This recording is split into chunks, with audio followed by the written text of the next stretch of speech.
Здравствуйте, меня зовут Махан Сабина, я ученица школы-лицея номер 41, 9 А класса.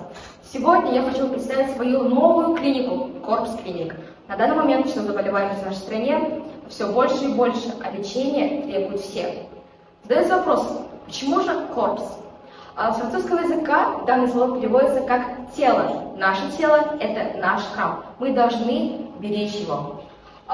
Если говорить поподробнее о нашей клинике, у нас будут работать такие врачи, как хирурги, стоматологи, педиатры, эндокринологи и так далее. Но мы выбрали главные 3 профессии, которые будут востребованы и актуальны везде и всегда. И первый из них – это офтальмолог. За 2021 год было выявлено число людей, которые смотрят телефон и другие гаджеты, то есть 5,3 миллиарда людей.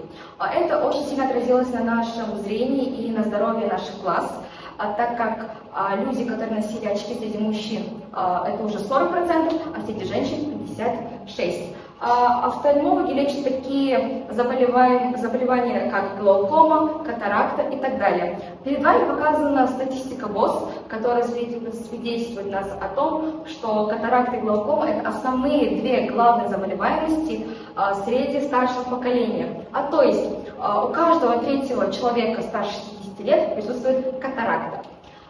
И данную проблему может решить только офтальмолог. От офтальмолога требуется внимательность, аккуратность и мелкая моторика. Следующая профессия – это стоматологи.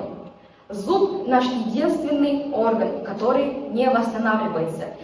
И это приводит к огромному ряду проблем. И эти проблемы может решить только стоматолог, так как проблемы с зубами могут привести к проблемам с желудком, может привести к развитию ангины и даже конъюнктивита. Следующая статистика показывает нам о посещаемости стоматологии, начиная с 2016 года до 2020 года.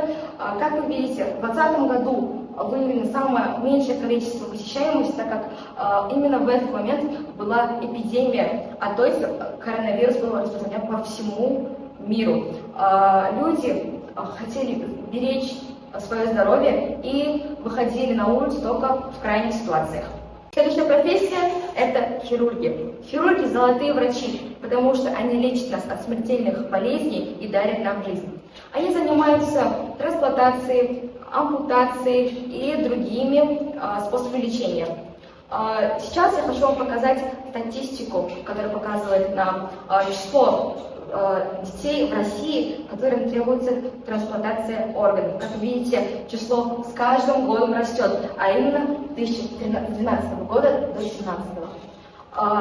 Это показывает нам то, что данная профессия будет нужна нам в будущем, так как трансплантация нужна везде и всегда. А теперь, подводя итоги, хочу сказать, что все эти 3 профессии объясняют то, что от них требуется внимательность, аккуратность, мелкая моторика и умение разговаривать со своими пациентами, клиентами. Надеюсь, вам понравилась моя презентация. Спасибо за внимание.